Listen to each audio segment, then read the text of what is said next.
Moin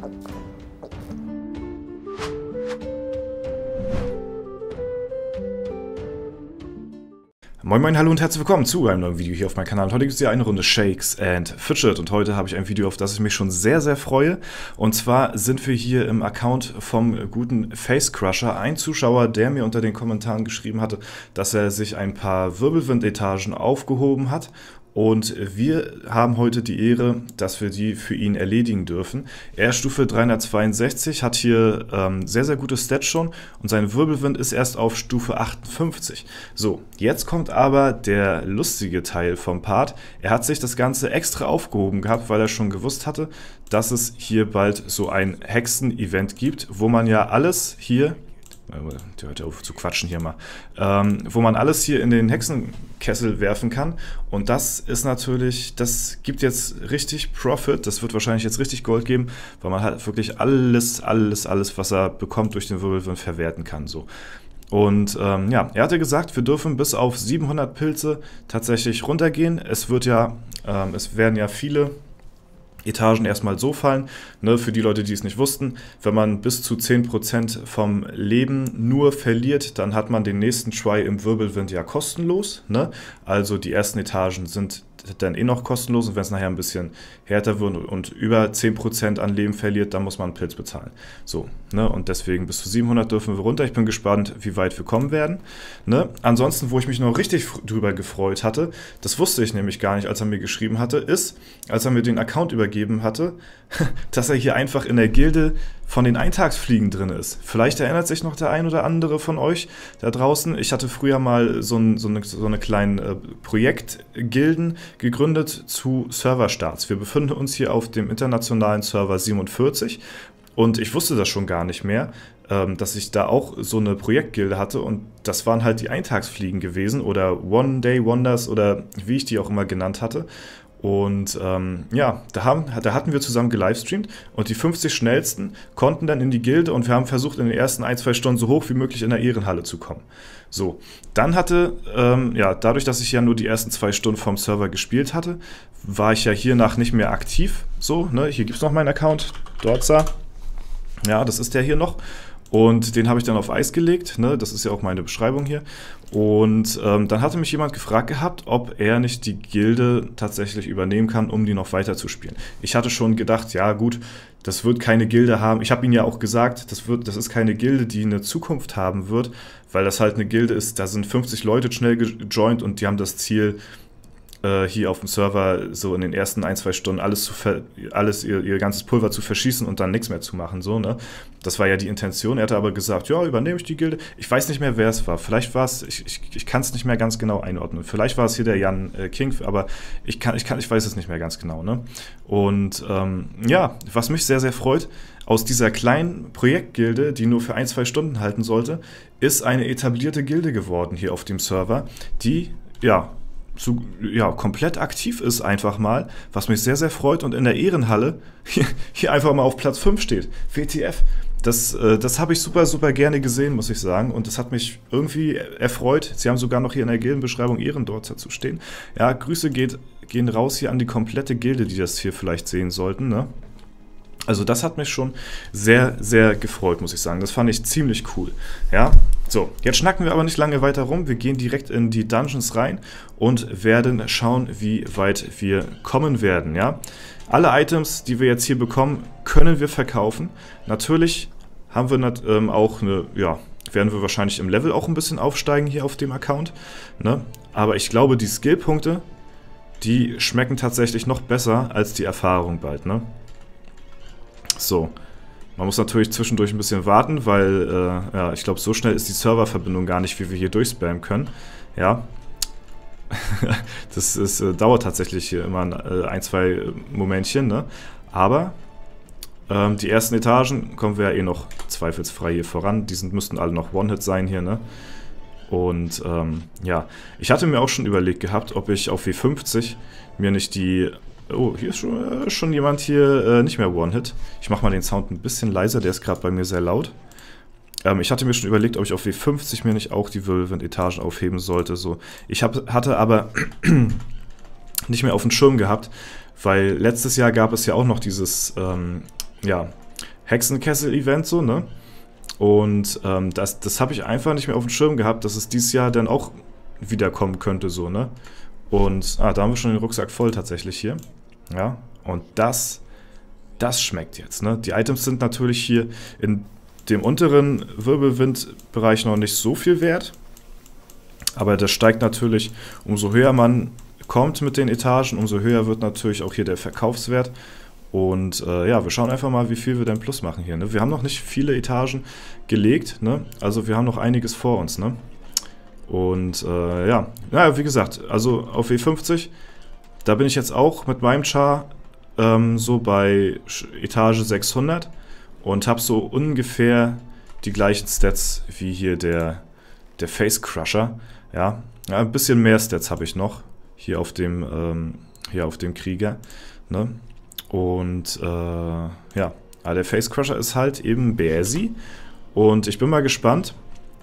Ich gehe mal von aus, bis zur Dungeon-Bremse wird er hier keinerlei Probleme haben irgendwie.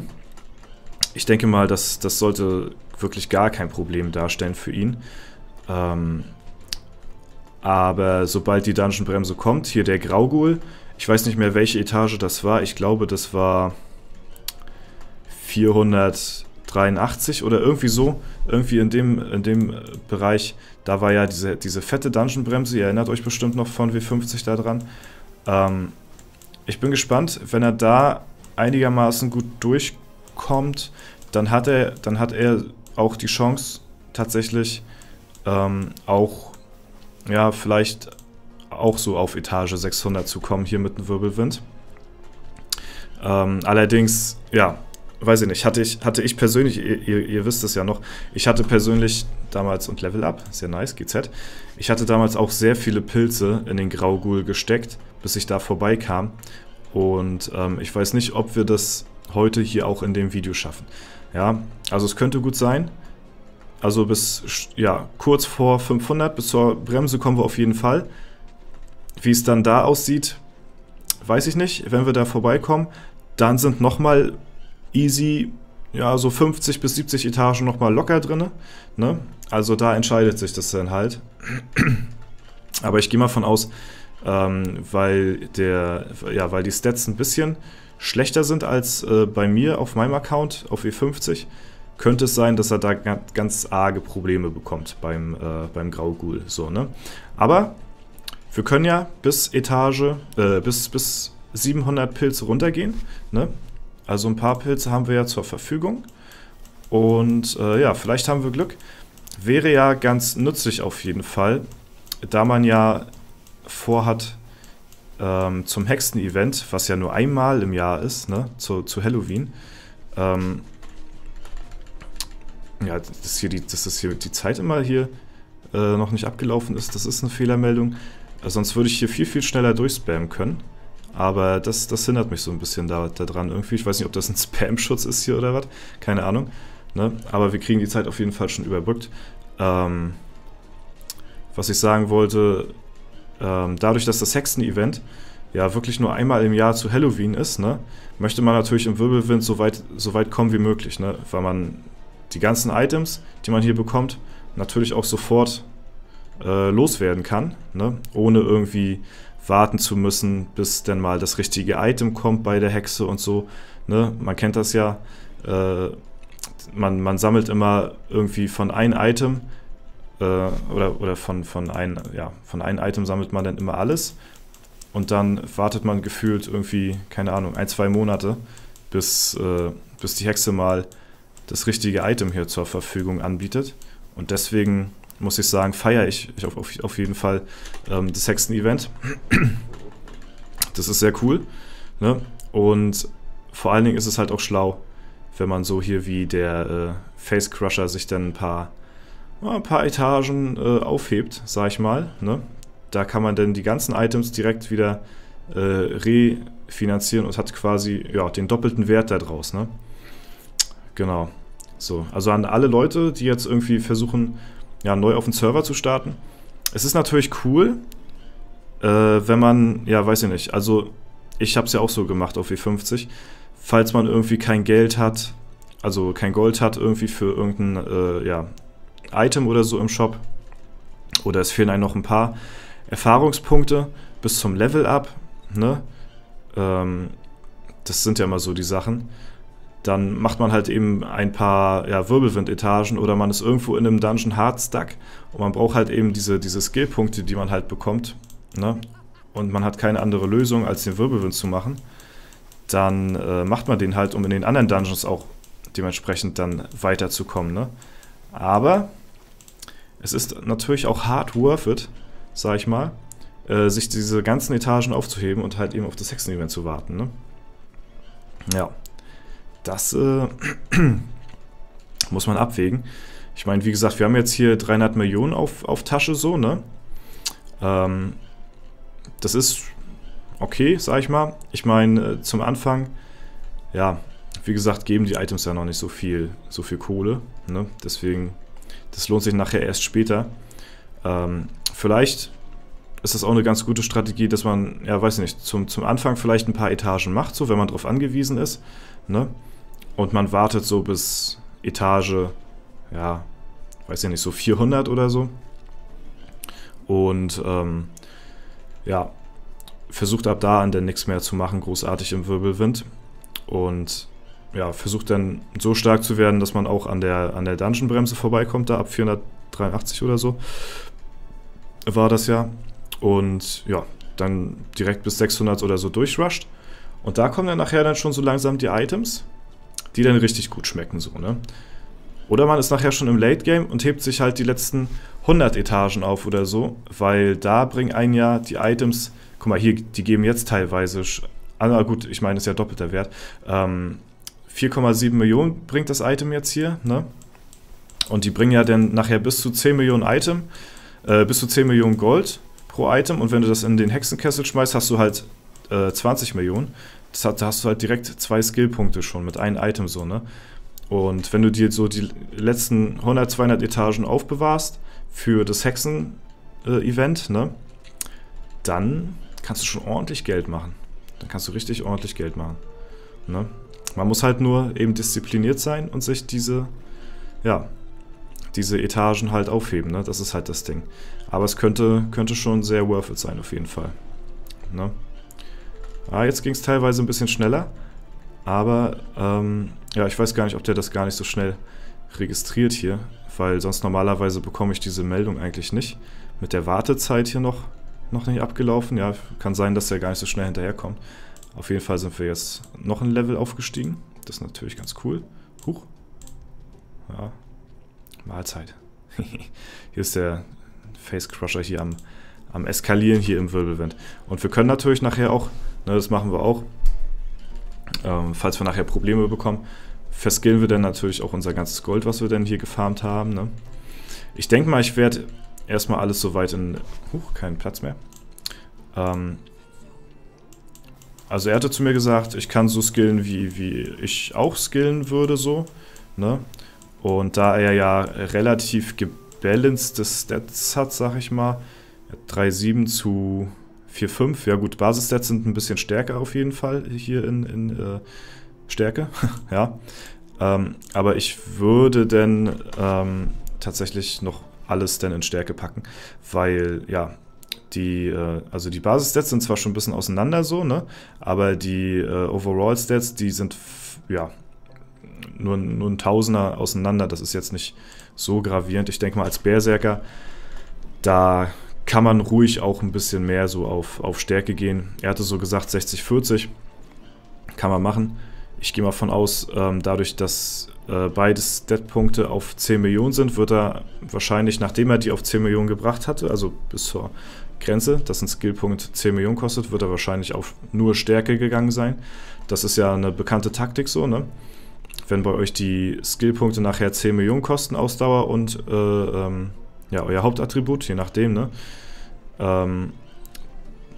Also wenn beide gleichmäßig auf 10 Millionen sind pro Skillpunkt, dann geht man erstmal eine Zeit lang nur noch auf das Hauptattribut denn, um sich da dann ein bisschen abzugrenzen. Denn man kann natürlich auch weiter 50-50 machen, das ist natürlich auch gar keine Frage, ne? Ist auch nicht verkehrt. Viele machen das aber, um ein bisschen ja, ein bisschen mehr Damage zu haben für die Dungeons. Ich bin da momentan auf W50 auch so unterwegs, dass ich, ja, jetzt schon deutlich mehr eigentlich habe als... Ne, wo bin ich denn hier? Lol.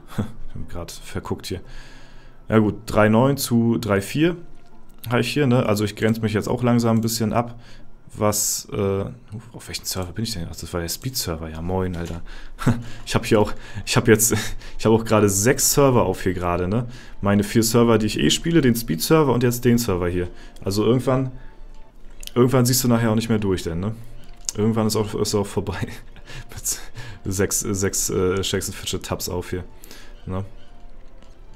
Ja, gut, wir sind bei Etage 300 angelangt, ja. Langsam, ja, weiß ich nicht. Werden die Gegner nicht wirklich stärker? Ne? Wir haben noch keinen einzigen Pilz, glaube ich, verbraten. Ich weiß, ich habe jetzt nicht drauf geachtet. Aber so wie es aussieht, verlieren wir kaum an Leben. Ne? Also wir kommen sehr, sehr gut durch bisher. Die Items werden jetzt so langsam immer wertvoller. Gut, die Epics bewahre ich auf, hat er gesagt. Die soll ich erstmal aufbewahren. Ne?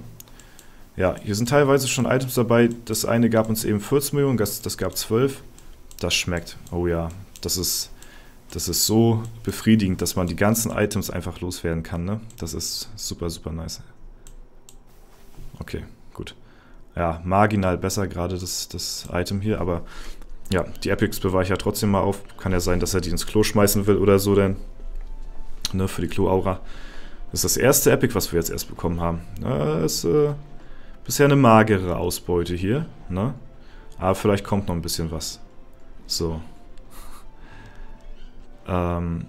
Die Dungeons geben uns noch gar nicht 30 Millionen. Die geben ja nachher auch mehr Erfahrung. Ne? Umso höher man im Level ist, geben die Items nicht nur einen größeren Wert, sondern man bekommt auch mehr Erfahrung pro Gegner. Ne? Ihr seht das ja, der Erfahrungswert, der steigt, wenn man hier so mal guckt auf die XP, die man bekommt.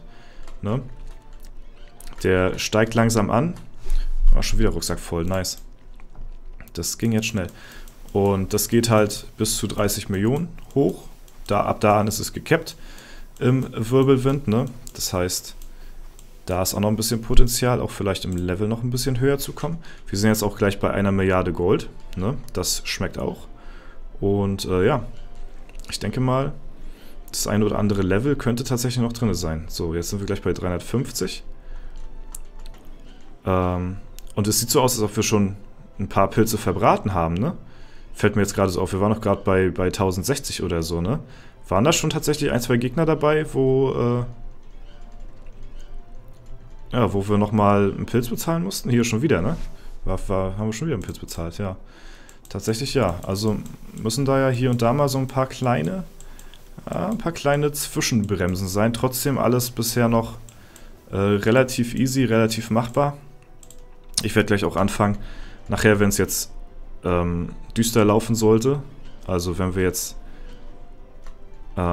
nicht mehr großartig weiterkommen hier, also wenn wir jetzt Pilze bezahlen müssen, dann fange ich jetzt auch an, langsam mal zu skillen hier. Ne? Wir skillen mal alles hier in Stärke rein, damit die Gegner natürlich auch ein bisschen leichter fallen. So, ne? Ich meine, ganz großen Unterschied macht es nicht, aber Kleinvieh macht auch Mist. Ne? So, zack, da haben wir mal 1 Milliarde weggeskillt hier und weiter geht's. So.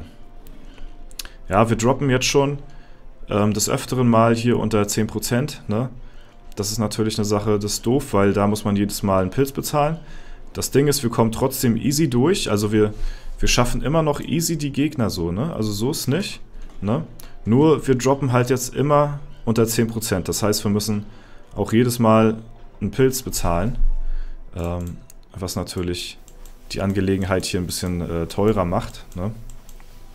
Aber ihr seht, die Items, ja, die lohnen sich jetzt schon. Die Skillpunkte, die schmecken, ne? Das ist nice. Wir kommen jetzt schon langsam in den Bereich, wo man, ja, 20 Millionen bekommt, wenn wir das in Kessel schmeißen, ne? Und wir sind auch gleich bei 20 Millionen Erfahrung ab jetzt hier schon, ja. Und haben jetzt auch Etage 400 geknackt. Das ist auch sehr, sehr nice, ja. Sehr, sehr cool. Mal schauen. Jetzt sind wir nachher bald in dem Bereich, wo wir in die Dungeon-Bremse kommen. Oh, kein Platz mehr im Rucksack. Ich glaube, die Kämpfe laufen auch jetzt wieder ein bisschen flüssiger, oder? Kann auch sein. Mal schauen. Ja, wir rushen durch. Wir rushen durch. Sehr gut. So, da haben wir auch das nächste Epic am Start. Oh, sogar 2 Epics haben wir hier. Sehr gut.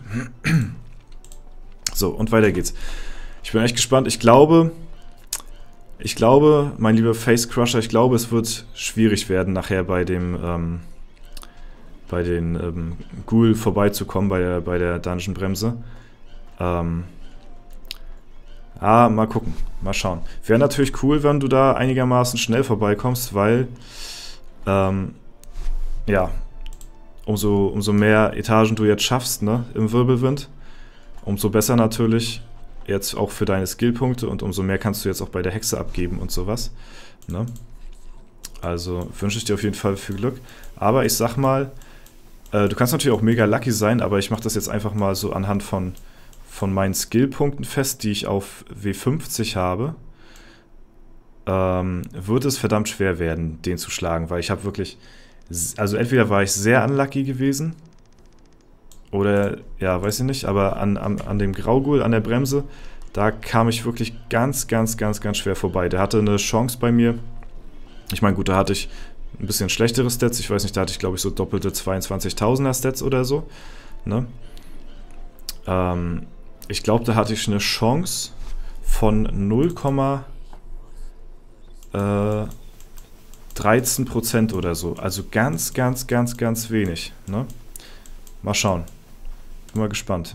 So, wir sind jetzt gleich da. Beim Graughoul. Ne? Das war irgendwas in den 480ern war der gewesen. Und das könnte jetzt dein Endboss sein. Danach kommt ja nochmal, glaube ich, der gestiefelte Kater oder irgendwie so. Ne? Also, oder irgendwie irgendwas anderes und eine Epic-Waffe.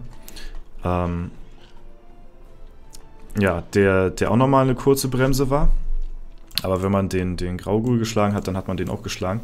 Hier die Stat-Punkte schmecken. Hier 20 Millionen, das ist sehr nice. Ja, sehr cool. So, was sagt die Waffe? Ja, die ist schon... Oh, die Spanne ist gut, ne? Spanne ist gut, plus 30 mehr Durchschnittsschaden. Ja, also da kann man schon mal mit arbeiten. Ich lasse die jetzt aber auch mal hier im Inventar einfach liegen. Ich weiß nicht... und da... Oh, ist das schon? Ne, das war noch nicht der. Das... Oder? War das... Doch, das war schon die Bremse, oder? Wir sind jetzt beim Kater hier schon direkt. Lul. Das war schon einfach der Graughoul gewesen. Das war schon die Bremse, ja. Jetzt kam nochmal der Kater. Da muss ich nochmal schauen hier, ob du nochmal eine ordentliche Kombo... Ja, du musst eine ordentliche Kombo rausgehauen haben. Cool, guck mal, was der an Schaden macht. Und guck mal, was du an Schaden machst. 4, 5, 6... 1, 2, 3, 4, 5, 6. Ja, zweimal 6. Okay, da hast du gut reingelackt. Ja, einfach den Graughoul geschlagen. Ja, jetzt kommt noch der Kater, der ist auch nochmal eine kleine Bremse, aber wenn du den Graughoul schon so... Ich meine, gut, da warst du jetzt sehr lucky gewesen. Könnte sein, dass du jetzt hier nicht ganz so lucky bist. Aber wenn du den besiegst, dann kommst du auch nochmal ein paar Etagen weiter auf jeden Fall. Ne? Man merkt, du warst wirklich sehr lucky beim Graughoul. Aber da hast du ihn jetzt auch down. So, und jetzt kommst du auch nochmal ein paar Etagen weiter. So, und das lohnt sich jetzt auch nochmal richtig gut, weil du diese ganzen Items jetzt auch nochmal alle gleich zur Hexe bringen kannst. Und, ja, in diesem Bereich, da bringen natürlich die Items schon deutlich mehr, ne? So, kein Platz mehr im Rucksack. So, 20 Millionen haben wir hier, nochmal 20. Ja, nochmal 20, 20. Uff. Das schmeckt auf jeden Fall. Ja, die Skillpunkte, die schmecken. So. Ja, wie gesagt, die Waffe im Inventar, die lasse ich dir liegen. Ich weiß nicht, ob du die ausrüsten möchtest oder ob dir das noch nicht gut genug ist oder so. Das weiß ich nämlich jetzt nicht ganz genau. Das kann ich nicht abschätzen. Ja, aber wir kommen ja auch so sehr gut voran. Und die Gegner fallen. Und die Gegner fallen. Und das Level steigt. Wir sind auf 369 jetzt schon. So. Das ist nochmal eine Bremse. Und ich glaube, wenn du die nochmal down hast, dann könnte es sein, dass du halt auch jetzt wirklich gleich auf die 600 kommst. Ja, hier auch nochmal eine Waffe. Sehr gut. Ja, skillen wir nochmal. Ist heute ein sehr langes Video, aber feiere ich auf jeden Fall. Falls ihr auch irgendwie Interesse habt, ja, und ihr irgendwelche Chars habt, die, ja, irgendwas, weiß ich nicht, vielleicht habt ihr ja auch so eine No-Dungeon-Chars oder, ne, also so eine Projekt-Chars, wo ihr keine Dungeons mitmacht und euch das aufbewahrt oder so, ne, und da Bock habt, ja, die bei mir im Video zu sehen und dann quasi das Video dann immer wieder mal anzugucken oder so, ne, ja, dann könnt ihr mich auf jeden Fall anschreiben, dann würde ich da mich auch sehr drüber freuen, das sind immer coole Aktionen, die man da denn machen kann, ne, oder irgendwelche Projektchars oder sowas, ne? Das ist immer ziemlich nice. Dann schreibt mir da auf jeden Fall. Das ist immer, ja, erstmal guter Content, ne? Also zum Schauen ist es halt sehr anschaulich, ne? Für mich macht es Spaß, hier durchzurushen. Und ja, wie gesagt, man hat halt eben auch was für die Ewigkeit, so, ne? Also so ein Video, das geht ja nicht weg, das bleibt ja da, das kann man sich immer wieder anschauen. Und ja, das ist auf jeden Fall sehr, sehr cool. So, 370, herzlichen Glückwunsch. 23 Pilze hast du noch. Ja, mal schauen. Viel weiter gehen wir dann nachher nicht mehr. Obwohl noch ein paar Etagen fallen. Ja, es fallen noch ein paar. Also du würdest noch bis auf Etage 600, würdest du, denke ich mal, noch kommen. Das ist kein Problem. Jetzt bekommst du auch ein paar Epics hier. Ne? So, Skillpunkte bekommst du jetzt auch schon wieder ein paar. Gut, so. Ja, 5 Pilze haben wir noch. 4, 3, 2, 1 und... Hat der jetzt gezählt, der Pilz? Ne, der hat noch nicht gezählt. So. Boom, okay. Also ich denke mal, wenn du noch ein bisschen weiter pilzen würdest, dann... Ja, ist da noch ein bisschen Potenzial auf jeden Fall. Ne? Bis zur 600 könntest du es noch schaffen. Ich weiß aber nicht, wie viel du noch aufladen willst oder so oder ob dir das wert ist. Ich meine... ja, es ist erst nächstes Jahr wieder das Hexenkessel-Event hier, ne? Aber du hast auf jeden Fall ordentlich Level gemacht. Ne? Das kann man so sagen. Gut hier durchrasiert und vor allen Dingen auch ordentlich an Etagen geschafft, ne? Wir haben mit 50 angefangen, jetzt sind wir bei 560, ja, ich glaube, wir waren bei 57 oder irgendwie so. Sagen wir mal, wir haben so 500 Wirbelwind-Etagen geschafft. So, ne? Ich denke mal, so grob kann man das sagen. 500 Stück, ne? Das ist schon einiges. Und ja, bist auf jeden Fall wieder ein bisschen stärker geworden. Ey, vielen lieben Dank, dass du mir den Account hier ausgeliehen hast. Ne? Ja, schreibt auch sonst gerne in die Kommentare. Bedankt euch ganz gerne bei dem Face Crusher hier, dass er das Ganze hier möglich gemacht hat, damit wir hier ein cooles Video haben. Ne? Und ja, Grüße gehen raus an dich und an die Eintagsfliegen hier auf W47. Ich wünsche euch noch viel Spaß, viel Erfolg hier noch weiterhin. Und jo, sehr, sehr cooles Projekt. Hat mich gefreut, hat mir Spaß gemacht. Und dann würde ich sagen, vielen lieben Dank fürs Zuschauen. Falls es euch gefallen hat, lasst gerne eine Bewertung und Kommentar dazu da. Würde mich auf jeden Fall sehr freuen. Und ansonsten würde ich sagen, haut rein und bis zum nächsten Mal.